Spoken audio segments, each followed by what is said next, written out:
अच्छा, जैन परंपरा में चूंकि आपका संस्कार हुआ है, जैन साधुओं को बहुत निकटता से आपने देखा है। जो दुनिया है, जो मतलब जो गैर जैनी लोग हैं, वो तो ये मानते हैं कि जैन साधु बहुत ही बड़े साधक होते हैं, तप करने वाले होते हैं और कठिन तप करने वाले होते हैं। बिल्कुल बिल्कुल। आप बताइए कुछ ऐसा जो आपकी यात्रा में भी आपने देखा हो, कोई बड़ा तप, अब इन साधुओं के भीतर की शक्तियाँ। आप ये सोचिए कि आप अपने इंद्रिय विषयक बात कर रहा हूँ कि आप दिन में ऑफिस में कितनी बार पानी पीते हैं? हाँ, कम से कम 8-10 बार तो पीता ही हूँ। स्वाभाविक है, एसी के बीच में रह रहे हैं, सब कुछ कर रहे हैं।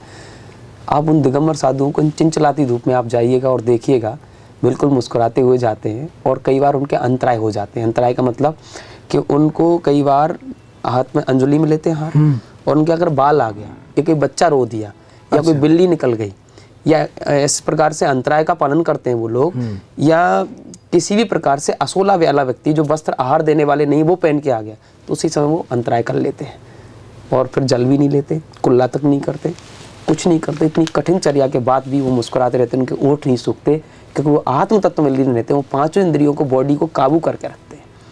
आप इतनी उनके बारे में जितना कहा जाए उतना कम है, क्योंकि आप महावीर के बैराग को शब्दों में व्याख्या नहीं कर सकते। वो एक अपूर्व है, अनुभूति है। कहते हैं ना, गूंगा गुड़ खाए मुँह से का बताए। तो मैंने जो फील किया है वो मुँह से नहीं बता सकता मैं।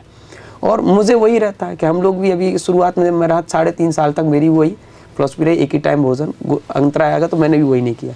बट थोड़ा सा गुरुदेव ने मुझे प्रेशराइज किया कि बेटा तुम सभी जातियों तक, सभी मतों तक, सभी पंथों को, तुम्हारे पूरा विश्व तुम्हारा दृष्टिकोण रखने वाले हो तुम, तो तुम्हें कहीं ना कहीं थोड़ा एडजस्ट बॉडी के साथ करना चाहिए। तो मैंने कहा नहीं गुरुदेव, ये शरीर तो एक दिन राख होना है, मरने के बाद इसके बर्तन मांजने के भी काम नहीं आनी है।